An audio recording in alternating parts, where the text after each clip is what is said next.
Los Reyes Católicos y el Siglo de Oro, avances culturales del Imperio Español. Durante el reinado de los Reyes Católicos, la nueva realidad política y el prometedor devenir del imperio trajeron consigo un notable desarrollo en diversos campos. Aunque haya voces que digan que Isabel no se duchaba o que los españoles eran unos harapientos, la realidad quedaba muy lejos. Los retos anejos a la expansión territorial de Castilla y Aragón y su defensa culminaron en una serie de avances que colocaron al Imperio Español a la vanguardia del mundo durante varios siglos. A continuación, vamos a explicar tales avances culturales, tecnológicos y militares que sin duda os sorprenderán. El humanismo incipiente en el Renacimiento italiano influyó de forma poderosa en el desarrollo cultural, destacando la figura de Antonio de Nebrija, quien desempeñó un rol capital en el afianzamiento del Imperio Español mediante su notable contribución a la lengua y cultura castellanas. Su obra cumbre, La gramática sobre la lengua castellana de 1492, no solo codificó el idioma, sino que lo estableció como un instrumento de cohesión política y cultural en América. Nebrija vislumbró la lengua como una herramienta de unión y evangelización, facilitando su enseñanza entre los pueblos indígenas para integrarlos bajo una misma lengua y religión. Su relación con los reyes católicos, en particular con Isabel I, fue crucial para consolidar el castellano como lengua imperial, destacando el vínculo inseparable entre lengua y poder. Formado en el humanismo italiano, Nebrija criticó los métodos escolásticos medievales, proponiendo una pedagogía filológica clara y estructurada que fue esencial en la expansión del castellano, convirtiendo su obra en un pilar del imperio emergente. Otro ilustre humanista, Juan Luis Vives, ejerció notable influencia en el desarrollo del Imperio Español, principalmente con su innovadora pedagogía. Propugnaba una educación orientada al bien común, enfatizando la formación de dirigentes y mujeres, lo que resultaba avanzado para su tiempo. Su ideario humanista fomentó la concordia y la racionalidad como pilares de la gobernanza imperial. Además, su pensamiento abogaba por un pacifismo racional, en base a la resolución armónica de conflictos, lo que anticipó los principios del pacifismo moderno, destacándose como un erudito con profundas implicaciones políticas y sociales. A destacar el fulgurante desarrollo de las universidades en España, clave para la consolidación cultural y educativa del imperio. Isabel y Fernando promovieron la fundación y reforma de instituciones académicas, impulsando un ambiente humanista. La Universidad de Salamanca, una de las más prestigiosas de Europa, fue reformada y dotada con recursos para atraer a los mejores maestros y estudiantes. Además, la fundación de la Universidad de Alcalá, bajo la supervisión del cardenal Cisneros, en 1499, fue un hito clave, orientado a la formación de clérigos e intelectuales. El interés por traducir obras clásicas y textos sagrados creció en España debido a la necesidad de acceder a saberes antiguos desde una perspectiva cristiana. Destacaron traductores como el ya citado Antonio de Nebrija, autor de la primera gramática del castellano y traductor de Cicerón y Virgilio; Alonso de Palencia, traductor de Tito Livio; Pedro de Cartagena, conocido por su traducción de Séneca; y Juan de Lucena, traductor de textos filosóficos, especialmente valorados por su enfoque moral en la corte. Aquellas obras de ilustres no habrían alcanzado tal fama sin el desarrollo de la imprenta. Segovia fue la primera ciudad española con imprenta, introducida por el obispo Juan Arias Dávila para formar al clero. El impresor alemán Juan Parix produjo al menos 8 ediciones entre 1472 y 1475, incluyendo el Sinodal del Águila Fuente, considerado el primer libro español. Y la llegada de la imprenta también facilitó la rápida difusión de conocimientos médicos. Textos como el Lilium Medicinae de Bernardo de Gordonio y el Compendio de la Salud Humana de Quezan fueron impresos en España y contribuyeron al avance de la formación médica en el país. Estos avances reflejan una mejora notable en la organización y práctica médica, así como en la difusión de conocimientos y la construcción de infraestructuras hospitalarias. En relación a la medicina se produjeron avances significativos. Uno de los más destacados fue la consolidación del Tribunal del Protomedicato, una institución formalmente establecida por los monarcas para regular la práctica médica, controlar el ejercicio de los médicos, cirujanos y otros profesionales de la salud. Este tribunal examinaba y autorizaba a los profesionales, mejorando la calidad de la atención sanitaria. Además, la enseñanza médica en las universidades vivió un auge notable, donde se impartían cátedras basadas en textos clásico greco-árabes como los de Hipócrates, Galeno y Avicena, esenciales en la formación médica de la época. También se realizaron importantes avances en la construcción de hospitales. Destacan el Hospital de la Santa Cruz de Toledo, destinado a enfermos mentales e incurables, y los Hospitales Reales de Santiago de Compostela y Granada, cuyas obras comenzaron en 1501 y 1504. Estos centros representaron un progreso en la infraestructura sanitaria y el cuidado de la salud pública. En el ámbito militar, durante la conquista de Granada se introdujeron hospitales móviles de campaña para atender a los soldados heridos, una innovación que demostró un alto nivel de organización tanto militar como sanitaria. Las artes sufrieron también cambios progresivos durante el reinado de los Reyes Católicos. Tanto la arquitectura gótica como la mudéjar alcanzaron un notable desarrollo, reflejando la compleja identidad cultural de la España del momento. El gótico flamígero, procedente del norte de Europa, se manifestó con opulencia decorativa en obras como la Catedral de Sevilla y el Monasterio de San Juan de los Reyes en Toledo, donde se fusionaron formas góticas tardías con elementos decorativos musulmanes como los mocárabes. La arquitectura mudéjar, por otro lado, continuó siendo un símbolo de la identidad cultural hispánica, con techumbres de madera policromada y yeserías ornamentadas, utilizadas en palacios nobiliarios como el Castillo de Manzanares. La nobleza y la monarquía emplearon ambos estilos para expresar poder y prestigio, integrando elementos de la tradición musulmana con las formas europeas más modernas de la época. La Capilla Real de Granada representa un destacado ejemplo del estilo gótico tardío en la época de los Reyes Católicos. Este edificio, construido como lugar de sepultura para los monarcas, combina elementos ornamentales típicos del gótico flamígero con influencias mudéjares. La capilla destaca por su complejidad estructural y simbólica, reflejando la majestuosidad del poder real y la transición entre la tradición medieval y las influencias renacentistas que comenzaron a llegar a España en esa época. La pintura flamenca influyó significativamente en la española durante el reinado de los Reyes Católicos, especialmente a través del intercambio cultural y la contratación de artistas extranjeros en la corte. Esta influencia se manifiesta en la adopción de técnicas de detalle minucioso, el uso de la luz y las texturas, así como el realismo característico de las obras flamencas.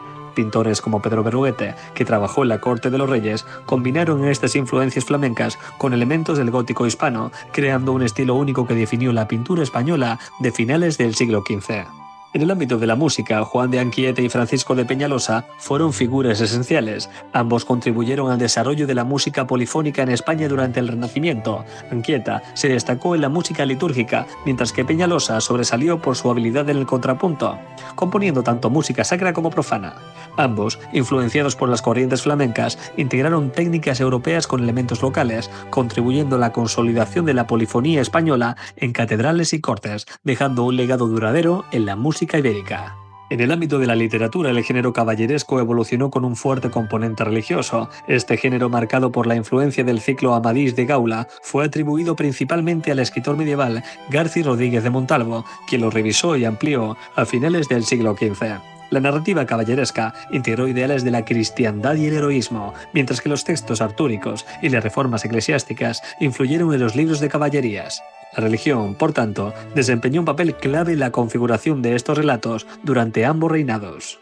No hay duda de que el impacto cultural de la Inquisición durante el reinado de los Reyes Católicos fue considerable y tuvo varias implicaciones. La Inquisición, establecida formalmente en 1480 tras la concesión de la bula papal por Sixto IV, se erigió como un instrumento esencial para reforzar la unidad religiosa y política en el naciente Imperio Español.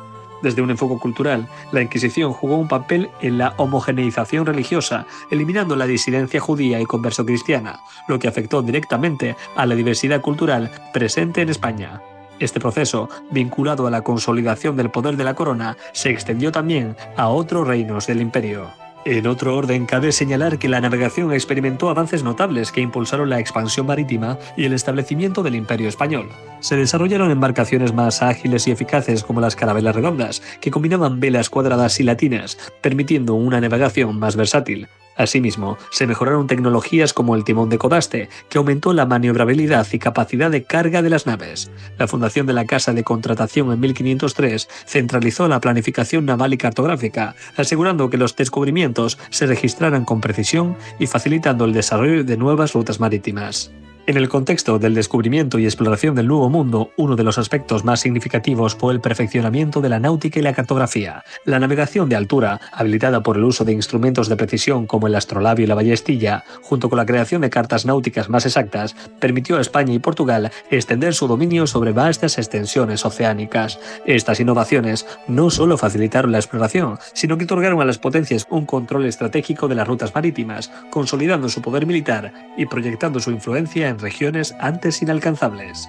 La capacidad de determinar con mayor exactitud las longitudes geográficas fue otro avance clave. Esto no solo revolucionó la navegación, sino que también desempeñó un papel fundamental en la delimitación de los territorios, como se evidenció en tratados como el de Tordesillas. Gracias a estos conocimientos, los imperios europeos pudieron coordinar con mayor precisión sus esfuerzos de expansión territorial, asegurando el control militar sobre áreas vastas y dispersas. Los avances científicos que permitieron la superación de las antiguas supersticiones sobre el Cabo Bojador y las zonas ecuatoriales, que previamente habían sido consideradas infranqueables, también resultaron esenciales. La capacidad de navegar más allá de estos límites, previamente temidos, abrió nuevas rutas de expansión, incrementando la proyección militar y estratégica de los imperios ibéricos, que se lanzaron a la conquista y dominio de territorios hasta entonces desconocidos. La tradición metalúrgica perfeccionada en las minas de Almadén, con raíces que se remontan a la época romana y que fue refinada por los árabes en la península ibérica, tuvo asimismo un impacto crucial. Esta destreza técnica no solo facilitó la explotación de las abundantes riquezas minerales del Nuevo Mundo, sino que también permitió financiar las campañas militares que sustentaron el crecimiento de los imperios europeos. Los metales preciosos extraídos del Nuevo Mundo, en particular el oro y la plata, alimentaron las arcas de las coronas y fueron el sustento de sus esfuerzos bélicos en Europa y otros continentes. Un aspecto tan destacable como particular es el papel crucial de la astronomía en el contexto de la expansión marítima y la consolidación del poder imperial. Uno de los principales logros fue la elaboración de las Tabulae ad Meridianum Salmantinum, recopiladas por el astrónomo Abraham Zacut. Este trabajo alcanzó su máxima expresión con la publicación de su obra más destacada, el Almanac Perpetuum, un conjunto de tablas astronómicas que permitían calcular con precisión las posiciones diarias del Sol, la Luna y los planetas. Estas tablas resultaron fundamentales para la navegación, ya que proporcionaban a los marineros una herramienta imprescindible para orientarse en alta mar. El conocimiento astronómico de Zacut fue clave en las expediciones que marcaron la era de los descubrimientos, como la de Cristóbal Colón, patrocinada por los Reyes Católicos en 1492. La precisión en la observación de los cuerpos celestes facilitó la determinación de las rutas de navegación, contribuyendo así al éxito de las exploraciones hacia América y otros territorios. Además de su aplicación práctica en la navegación, estos avances astronómicos también influyeron en aspectos religiosos, como la determinación precisa de las fechas litúrgicas, especialmente en la celebración de la Pascua. Así, la astronomía de la época, en gran medida impulsada por el trabajo de Zacut y apoyada por el interés de los Reyes Católicos, consolidó su importancia tanto en el ámbito científico como en el político y religioso. Por último, es fundamental destacar los notables avances que se registraron en el ámbito militar, particularmente en el marco de las guerras libradas contra Francia en Nápoles y el Rosellón, entre 1494 y 1504. Entre los hitos más plausibles figura la creación de un ejército permanente, en el que sobresalieron la caballería de las guardas reales y las capitanías de caballería de la hermandad. A estas fuerzas se sumó progresivamente la incorporación de la artillería y de los espingarderos, primera infantería armada con armas de fuego. Asimismo, se introdujo la institución del acostamiento, un sistema por el cual ciertos soldados recibían financiación para mantenerse siempre preparados para entrar en combate a solicitud de la corona. Estas innovaciones técnicas dotaron a las Fuerzas Armadas de un carácter más moderno y profesionalizado. No menos significativa fue la organización de las armadas navales, destinadas a proteger los intereses de la corona tanto en el Mediterráneo como en el Atlántico, consolidando así el poderío militar y naval del reino. Dijo Antonio de Nebrija, los miembros y pedazos de España, que estaban por muchas partes derramados, se redujeron y juntaron en un cuerpo y unidad de reino. La forma y trabazón del cual así está ordenada que muchos siglos, injuria y tiempos no la podrán romper ni desatar. No le faltaba razón a tan ilustre figura, pues en el abrazo del imperio, España halló una de las etapas más prolíficas de su historia en cualquiera de los ámbitos. Hazte ya con una de nuestras figuras de Isabel la Católica. Si quieres conseguirlas, puedes encontrar las instrucciones en nuestro Telegram. Te dejamos el link abajo en la descripción. Si quieren conocer la huella que dejamos en todo el mundo, no se pierdan España en el mundo. Curiosidades para leer en familia. El nuevo libro de gestas de España, publicado por la editorial EDAF. Puede adquirirlo en su librería más cercana o en el link de Amazon en la descripción.